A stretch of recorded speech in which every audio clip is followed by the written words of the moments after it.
વંદે માતરમ વિદ્યાર્થી મિત્રો, Oxford school of science Amreli, ધોરણ 6, વિષય સામાજિક વિજ્ઞાન, પ્રકરણ નંબર 11, ભૂમિ સ્વરૂપો. આપણે અવારનવાર આજે આપણો પૃથ્વીનો પોપડો છે, એ પૃથ્વીનો પોપડો છે એની અંદર અવારનવાર હલનચલન જોવા મળે છે અને હલનચલન થતું હોય છે. આ હલનચલનની આંતરક્રિયા છે, જે અંદરની પ્રક્રિયા છે, એ અંદરની પ્રક્રિયાને કારણે ઘણી વખત આ ભૂમિ છે એ જમીન છે, એ જમીનની અંદર વિવિધ સ્વરૂપો રચાતા હોય છે. બીજું કે પૃથ્વીનો જન્મ થયો અને પૃથ્વીનો જન્મ થયા બાદ તે એક અગ્નિના ગોળા સ્વરૂપે હતી અને એમાંથી ધીમે ધીમે આપણી પૃથ્વી છે એ વિદ્યાર્થી મિત્રો ઠંડી પડી અને ઠંડી પડ્યા બાદ એમાં ઘણા પરિવર્તનો થયા અને આ ઘણા પરિવર્તનોને બાદ તેમાં ઘન, પ્રવાહી અને વાયુ તત્વો છે, એ ઘન, પ્રવાહી અને વાયુ તત્વોનો સમાવેશ થયો. એમાંથી જે ઘન તત્વ છે એમાંથી જમીનની રચના થઈ, એટલે કે આ ભૂમિની રચના થઈ અને આ ભૂમિની અંદર પણ વિવિધ જાતના, એટલે કે પૃથ્વીનો જે પોપડો છે, ઉપરનો ભાગ છે, એ ઉપરના ભાગની અંદર ઘણી એવી પ્રક્રિયા થઈ અને ઘણી એવી પ્રક્રિયા થયા બાદ ક્યાંક પર્વતોની રચના થઈ, ક્યાંક ઉચ્ચ પ્રદેશોની રચના થઈ, ક્યાંક ફાટખીણોની રચના થઈ અને તમને ખબર છે કે ભૂકંપ, જ્વાળામુખી, સુનામી જેવા કુદરતી હોનારતો એ આપણા દેશની અંદર ને સમગ્ર વિશ્વની અંદર અવારનવાર આવ્યા જ કરે છે અને ઘણી વખત નદી છે, હિમનદી છે, પવનો છે, સમુદ્ર છે, એની અંદર પણ હલનચલન થવાની પ્રક્રિયાને કારણે અને આ કુદરતી બળોને કારણે ઘણી જગ્યાએ ધોવાણ થતું હોય છે અને ધોવાણને અંતે નિક્ષેપણ પ્રક્રિયાની વાત કરીએ તો નિક્ષેપણ ક્રિયા દ્વારા ક્યાંક કાપના મેદાનો રચાતા હોય છે, ક્યાંક મેદાનોની રચના થતી હોય છે. તો આવા અવારનવાર ફેરફાર થયા પછી એક ચોક્કસ પ્રકારના જે ભૂમિ છે એ ભૂમિ સ્વરૂપોની રચના થયેલી છે. એટલે કે પૃથ્વી સપાટીનો જે અમુક ચોક્કસ ભાગ છે એની અંદર ચોક્કસ ઊંચાઈની રચના થઈ હોય, ચોક્કસ ઢોળાવની રચના થઈ હોય અને એક ચોક્કસ પ્રકારનો આકાર પ્રાપ્ત થયો હોય તો ત્યારે એ જે સ્વરૂપ મળ્યું હોય એ સ્વરૂપને શું કહેવામાં આવે છે? ભૂમિ સ્વરૂપો. એટલે કે ભૂમિ સ્વરૂપની અંદર ચોક્કસ ઊંચાઈ હોય છે, ચોક્કસ પ્રકારનો આકાર હોય છે અને ચોક્કસ પ્રકારનો ઢોળાવ હોય છે. એટલે એ ચોક્કસ પ્રકારનો આકાર, ચોક્કસ પ્રકારનો ઢોળાવ અને ચોક્કસ પ્રકારની ઊંચાઈને અંતે જે આકાર પ્રાપ્ત થયો છે એ આકારને ભૂમિ સ્વરૂપ તરીકે ઓળખવામાં આવે છે. આ વિડિયો લેક્ચરની અંદર આપણે ભૂમિ સ્વરૂપોની અંદર કેવા ફેરફારો થયા છે અને ભૂમિ સ્વરૂપના મુખ્ય પ્રકાર કયા છે તો કે પહેલો પ્રકાર છે પર્વત. અને પર્વતની અંદર વાત કરીએ તો પર્વતોનું આપણે જો વર્ગીકરણ કરીએ તો પહેલું આવે છે ગેર પર્વત, બીજો આવે છે ખંડ પર્વત, ત્રીજો આવે છે જ્વાળામુખી પર્વત અને ચોથો આવે છે અવશિષ્ટ પર્વત. હવે આ પર્વત છે એનું સર્જન કોઈ મનુષ્યએ કરેલું નથી. આ પર્વતની રચના છે એ કુદરતી રીતે થતી હોય છે. એટલે કે પૃથ્વીના પેટાળમાં જ્યારે હલનચલનની પ્રક્રિયા થાય છે, એટલે કે પૃથ્વીના પેટાળની અંદર જે પ્રક્રિયા થાય છે, કારણ કે પૃથ્વીના પેટાળની અંદર ખૂબ ઊંચું તાપમાન છે અને ખૂબ ઊંચા તાપમાનને કારણે અંદર આંતર પ્રક્રિયાને કારણે ભૂકંપ અથવા જ્વાળામુખી જેવા કુદરતી હોનારતો આવે છે ત્યારે આવા પર્વતોની રચના થતી હોય છે. બાકી આ પર્વતો કોઈ મનુષ્યએ નિર્માણ કરેલા નથી. આ પર્વતોની રચના કુદરતી પ્રક્રિયા છે, કુદરતે કરેલું નિર્માણ છે અને એનું પર્વતોનું વર્ગીકરણ પણ ગેર પર્વત, ખંડ પર્વત, જ્વાળામુખી પર્વત અને અવશિષ્ટ પર્વત. તો આ રીતે કુદરતી પ્રક્રિયાને કારણે આવા પર્વતોની રચના થતી હોય છે. હવે વાત કરીએ કે પૃથ્વીના પોપડાની અંદર મેં વાત કરી એમ કે ભાઈ સમયાંતરે ચોક્કસ પ્રકારનું હલનચલન થતું રહે છે. તે વિવિધ ભૂમિના સ્વરૂપો રચે છે, વિવિધ જમીનના સ્વરૂપો રચે છે અને બદલે પણ છે. આવો અનુભવ આપણને ક્યારે થયો હશે? આવો અનુભવ આપણને ભૂકંપ, જ્વાળામુખી, સુનામી જેવા ઘટનાઓ થાય છે. આવી ઘટનાઓ દ્વારા આપણને આવો અનુભવ થતો હોય છે. હલનચલનથી ક્યાંક પર્વતની રચના થતી હોય છે, ક્યાંક ઉચ્ચ પ્રદેશની રચના થતી હોય છે, ક્યાંક ફાટખીણોની રચના થતી હોય છે. આ ઉપરાંત નદી છે, હિમનદી છે, પવન છે, સમુદ્રના મોજા છે, આ બધા જે કુદરતી બળો છે, આ કુદરતી બળોને લીધે ધોવાણની પ્રક્રિયા થતી હોય, નિક્ષેપણની પ્રક્રિયા થતી હોય, એટલે કે ક્યાંક કાપના મેદાનોની રચના થતી હોય, ક્યાંક ખીણોની રચના થતી હોય, ક્યાંક કોતરણીઓની રચના થતી હોય છે.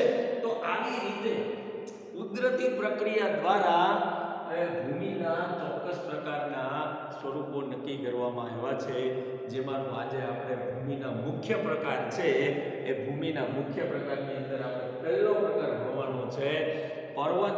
અને પર્વતનું પાછું વર્ગીકરણ કરવામાં આવ્યું છે, જેની અંદર ગેડ પર્વતનો સમાવેશ થાય છે, ખંડ પર્વતનો સમાવેશ થાય છે, જ્વાળામુખી પર્વતનો સમાવેશ થાય છે અને અવશિષ્ટ પર્વતનો સમાવેશ થાય છે. પૃથ્વી સપાટીનો અમુક ભાગ ચોક્કસ ઊંચાઈ ધરાવે છે, ચોક્કસ પ્રકારનો ઢોળાઈ ધરાવે છે અને ચોક્કસ પ્રકારનો આકાર પણ પ્રાપ્ત કરે છે, ત્યારે તે જે સ્વરૂપ છે તેને જ ભૂમિ સ્વરૂપ કહેવામાં આવે છે.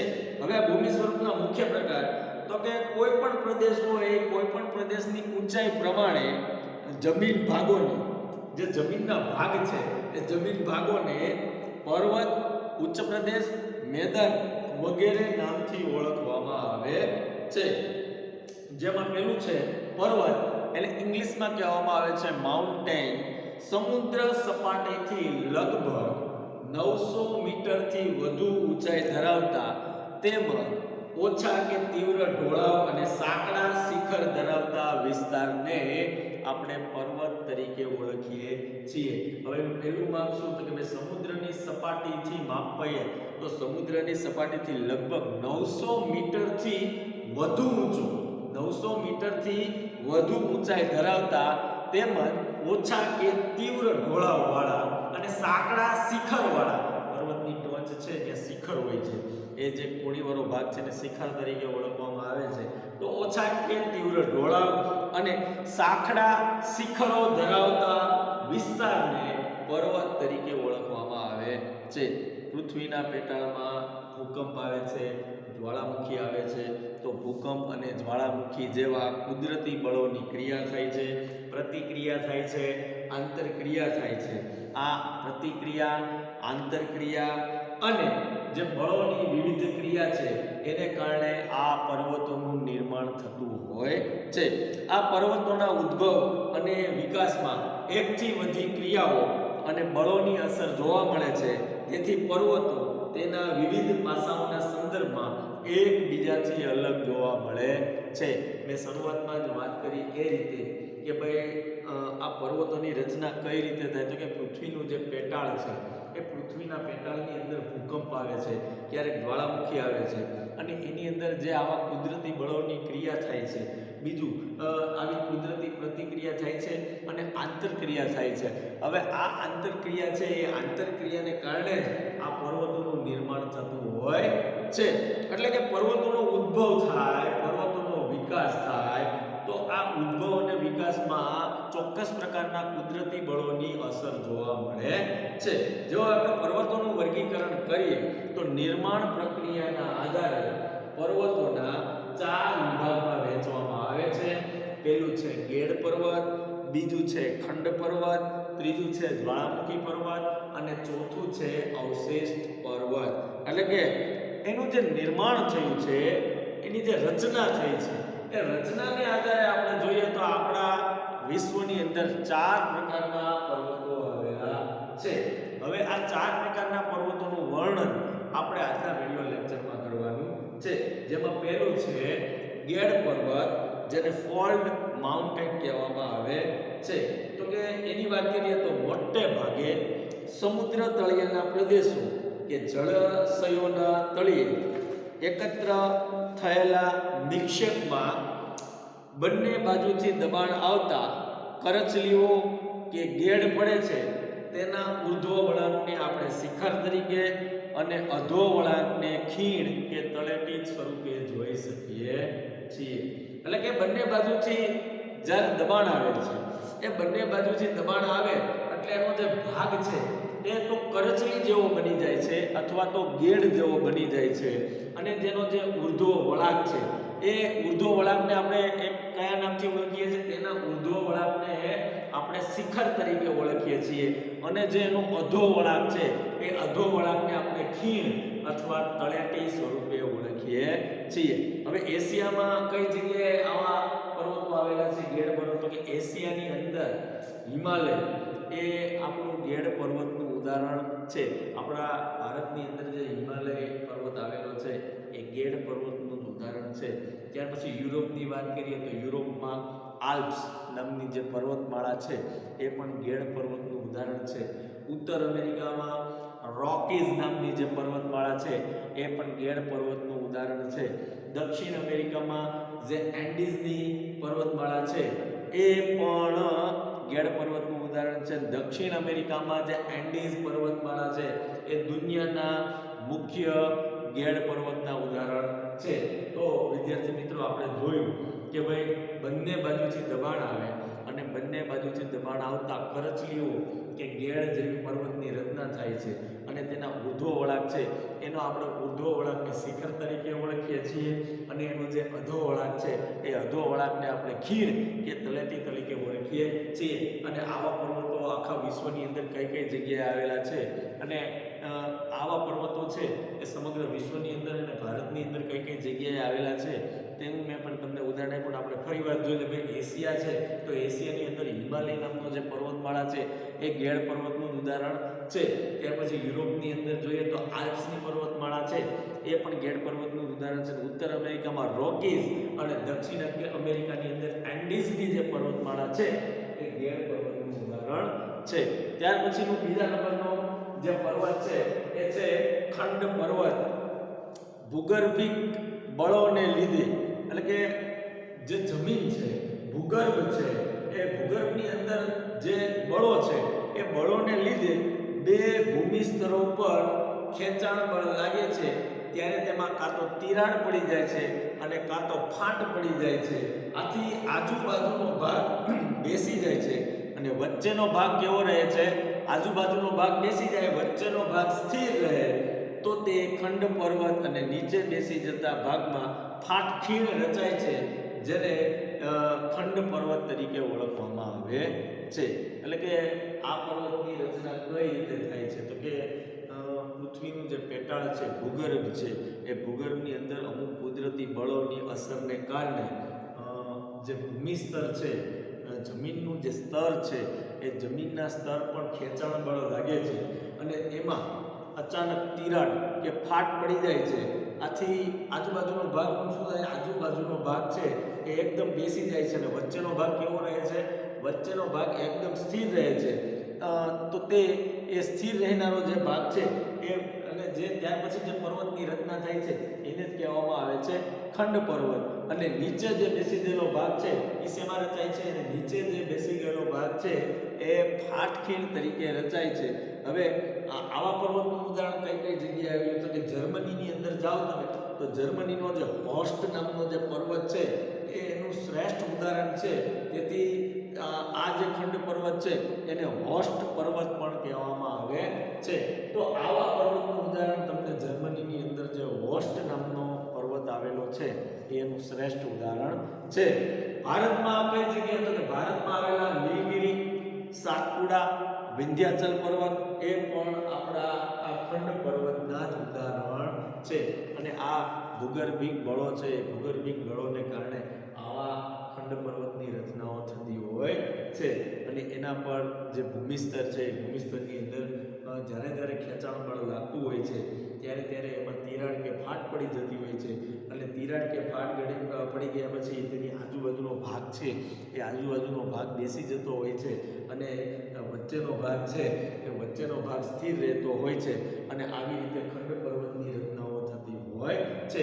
તો જર્મનીની અંદર આવા ખંડ પર્વત, જે હોસ્ટ પર્વત છે એ ખંડ પર્વત તરીકે પણ ઓળખાય છે. એટલે આ જર્મનીની અંદર જે હોસ્ટ પર્વત છે એ ખંડ પર્વત તરીકે ઓળખાતો હોય છે. જ્યારે ભારતની અંદર નીલગિરી છે, બીજું સાતપુડા, વિંધ્યાચલનો પર્વત એ વગેરે ખંડ પર્વતના ઉદાહરણો આવેલા છે. હવે ત્રીજા પર્વતની વાત કરીએ તો જ્વાળામુખી પર્વત છે. તો એનું નામ જ એવું છે જ્વાળામુખી પર્વત, એટલે આપણને તરત જ આઈડિયા આવી જશે કે આ પર્વતની રચના કઈ રીતે થઈ હશે. તમે જ્વાળામુખી ફાટતો જોયો હશે કે જ્યારે ભૂગર્ભની અંદર, પૃથ્વીના પેટાળની અંદર જ્યારે હલનચલનની પ્રક્રિયા થાય છે ત્યારે અચાનક જે લાવા, જેને કહેવામાં આવે છે લાવા રસ, એ લાવા રસ સાથે એકી સાથે ધડાકા સાથે બહાર નીકળે છે. એ લાવા જે માટીનો અને બીજા વાયુઓ, અંદર કચરો એ ભરેલો હોય છે, અને એક સાથે જ્યારે બહાર નીકળે છે અને ધીમે ધીમે ધીમે ધીમે ત્યાં મોટા ઢગ રચાતા જાય છે. અને ત્યાર પછી જે ભૂમિનું જે સ્તર છે, એક નિર્માણ પ્રક્રિયા, નવી નિર્માણ પ્રક્રિયાને આધારે એક નવા પર્વતની રચના થાય છે. તો જ્વાળામુખી ફાટતા પ્રસ્ફોટન, જ્યારે જ્વાળામુખી ફાટે છે ત્યારે બહુ જોરદાર પ્રસ્ફોટન થાય છે, અને પ્રસ્ફોટનથી બહાર ફેંકાતા પદાર્થો શંકુ આકારે જમા થતા તે જ્વાળામુખી પર્વત બને છે. એટલે કે જ્યારે જ્વાળામુખી ફાટે છે અને જ્વાળામુખી ફાટ્યા પછી એક પ્રસ્ફોટનથી બહાર ફેંકાતા જે પદાર્થો છે, એ બહાર ફેંકાતા પદાર્થો એક શંકુ આકારની રચના સાથે ગોઠવાતા જાય છે, અને શંકુ આકારે જમા થતા તે જ્વાળામુખી પર્વત બને છે. હવે ઇટાલીનો વેસુવિયસ પર્વત છે એ જ્વાળામુખી પર્વતનું ઉદાહરણ છે. ઇક્વેડોરનો કોટોપાક્સી નામનો જે પર્વત છે એ પણ જ્વાળામુખી પર્વતનું ઉદાહરણ છે. જાપાનનો ફ્યુઝિયામા નામનો જે પર્વત છે એ પણ જ્વાળામુખી પર્વતનું ઉદાહરણ છે. ભારતનો બેરન નામનો જે પર્વત છે, જે આંદામાન નિકોબારમાં આવેલો છે, એ પણ જ્વાળામુખી પર્વતનું ઉદાહરણ છે. પાવાગઢ અને ગિરનાર, ગિરનાર અને પાવાગઢ તો આપણે જોયા જ હશે. તો આ પાવાગઢ અને ગિરનાર છે એ પણ જ્વાળામુખી પર્વતના ઉદાહરણો છે. આપણે ઘણીવાર જુનાગઢ જઈએ છીએ, ગિરનાર જોઈએ છીએ, આપણને એમ થાય કે આ પર્વતની રચના કઈ રીતે થઈ છે, કોણે આને બનાવ્યો છે.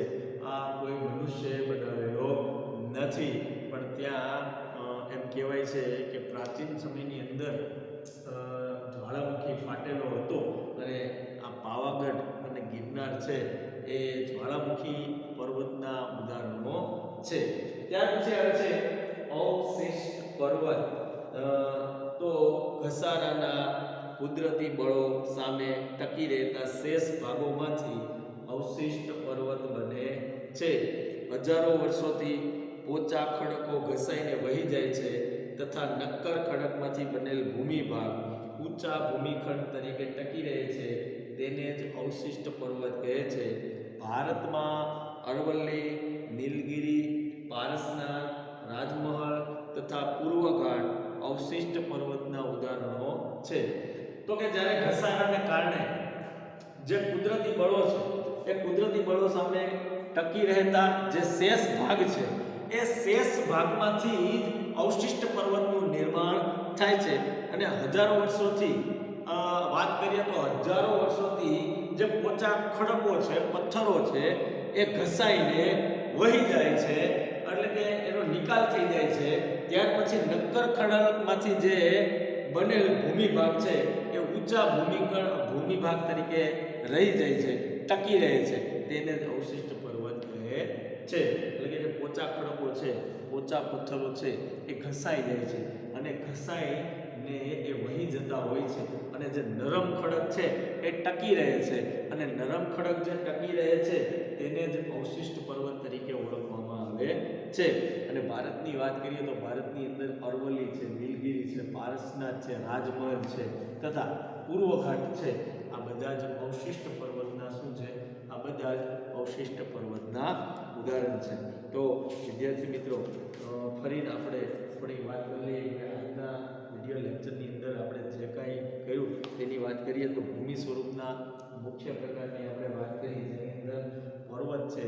અને પર્વતની વાત કરીએ તો કોઈ પણ પ્રદેશ હોય એની ઊંચાઈ પ્રમાણે જે જમીન હોય એ જમીન ભાગોને એમાં પર્વતની રચના થતી હોય છે, ઉચ્ચ પ્રદેશની રચના થતી હોય છે, મેદાનની રચના થતી હોય છે.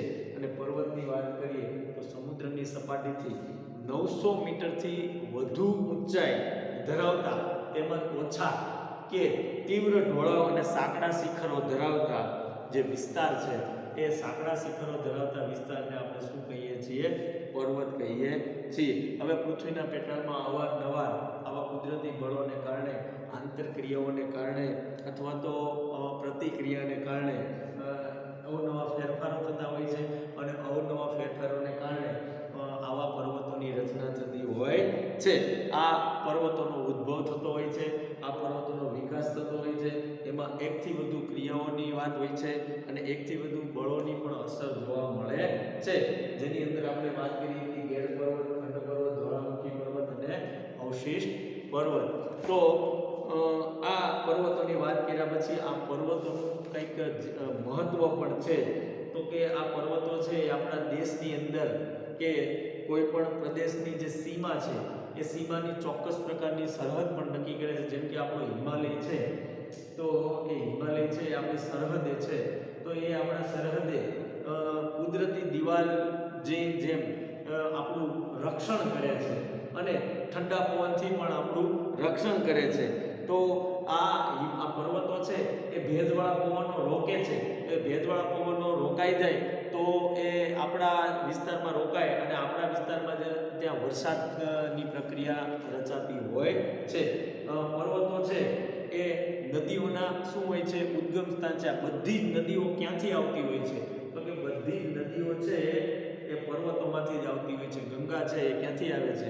તો કે ગંગા છે એ પર્વતમાંથી જ આવે છે. આ નીકળતી નદીઓ દ્વારા ફળદ્રુપ મેદાનોનું નિર્માણ થાય છે. બીજું, વધુ વરસાદવાળા ઊંચા હિમાચ્છાદિત પ્રદેશમાંથી બારેમાસ વહેતી નદીઓ આ જળ ભંડારનું કામ કરે છે. તો પર્વતોનું મહત્વની વાત કરીએ તો પહેલો ફાયદો આપણને એ થાય કે કોઈ પણ દેશ હોય, કોઈ પણ પ્રદેશ હોય, ત્યાં સરહદે એ કુદરતી દિવાલનું કામ કરતી હોય છે.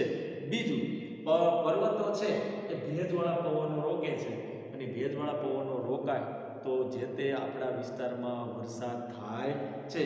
આ પર્વતો છે એ નદીઓના શું છે? તો કે નદીઓના ઉદ્ગમ સ્થાન છે. એટલે કે નદીઓ છે એ પર્વતોમાંથી જ નીકળતી હોય છે. હવે આ નદીઓ જ્યારે પર્વતોમાંથી નીકળે છે ત્યારે પોતાની સાથે એ કાપ લઈને આવે છે. એટલે ધીમે ધીમે ફળદ્રુપ મેદાનોનું પણ શું થાય છે?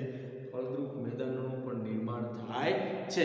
પછી વધુ વરસાદવાળા ઊંચા હિમાચ્છાદિત પ્રદેશમાંથી બારેમાસ જે વહેતી નદીઓ છે એ જળ ભંડારનું પણ કામ કરે છે. જળ વિદ્યુત ઉત્પન્ન કરવા માટે તે ખૂબ જરૂરી છે. હવે પર્વતમાંથી નદીઓ નીકળે તો એ નદીઓ જ્યારે નીચે આવે ત્યારે એ વહેતી હોય છે તો તેમાંથી આપણે વિદ્યુત પણ ઉત્પન્ન કરી શકીએ છીએ. આ ઉપરાંત પર્વતો છે, આ ઉપરાંત પર્વતો જંગલ સંપત્તિ, ખનિજ સંપત્તિ, પ્રાણી સંપત્તિના ભંડાર છે. પ્રવાસન ઉદ્યોગ, ચલચિત્ર ઉદ્યોગ, પર્વતારોહકો માટે પર્વતો આશીર્વાદરૂપ છે. વિશ્વની કુલ વસ્તીના 10મા ભાગની વસ્તી માટે રહેઠાણનું સ્થાન છે. તેનું શ્રેષ્ઠ ઉદાહરણ છે મેક્સિકો અને બગોટા. તો વિદ્યાર્થી મિત્રો, આ પર્વતો છે એ આપણા જીવનની અંદર એનું મહત્વ પણ રહેલું છે. પર્વતો છે એ પ્રવાસન લોકો માટે પણ, લોકો પ્રવાસ કરવા જતા હોય છે. બીજા નંબરમાં લોકો પર્વતો ચડવા માટે જતા હોય છે અને એ પર્વતો ચડી અને પોતાના જીવનનો આનંદ માણતા હોય છે. અને બીજી વાત કરીએ તો આપણે મુખ્ય જરૂરિયાત આપણી કઈ છે? પાણી છે. અને નદીઓ છે એ આપણા માટે આશીર્વાદરૂપ છે અને આ નદીઓ છે એ પર્વતોમાંથી નીકળે છે કારણ કે પાણી વગર આપણે જીવી શકતા નથી. એટલે આ પર્વતોની રચના થઈ તો નદીઓનું પાણી મળે છે. એટલે પર્વતો છે એટલે નદીઓ છે, નદીઓનું મૂળ ઉદ્ગમ સ્થાન કયું છે? પર્વત છે. હવે પછીનો મુદ્દો છે ઉચ્ચ પ્રદેશ, કે હવે પછીના વિડીયો લેક્ચરની અંદર આપણે જોશું. તો આજના વિડીયો લેક્ચરની અંદર જે વાત કરવામાં આવી એ વિદ્યાર્થી મિત્રો એ વાત છે એ તમારે તમારા વિડીયો લેક્ચરની અંદર વ્યવસ્થિત રીતે સમજવાનું છે. બીજું, આમાંથી તમારે એક માર્કના પ્રશ્નો છે એ હાથે બનાવવાના છે અને એક માર્કના પ્રશ્નો જે સ્વાધ્યાયની અંદર પણ આપેલા છે એ તમને હોમવર્ક પણ આપવામાં આવે છે. આની આની અંદરથી MCQ પ્રકારના પ્રશ્નો પણ બને છે. તો MCQ પ્રકારના 5 પ્રશ્નો બનાવવાના છે. 5 તમારે ખાલી જગ્યા જાતે બનાવવાની છે અને 5 એક વાક્યના પ્રશ્નો બનાવવાના અને તમારે નોટબુકમાં લખવાના છે. બાકી હવે આપણે જ્યારે મળીશું ત્યારે ઉચ્ચ પ્રદેશની વાત કરીશું.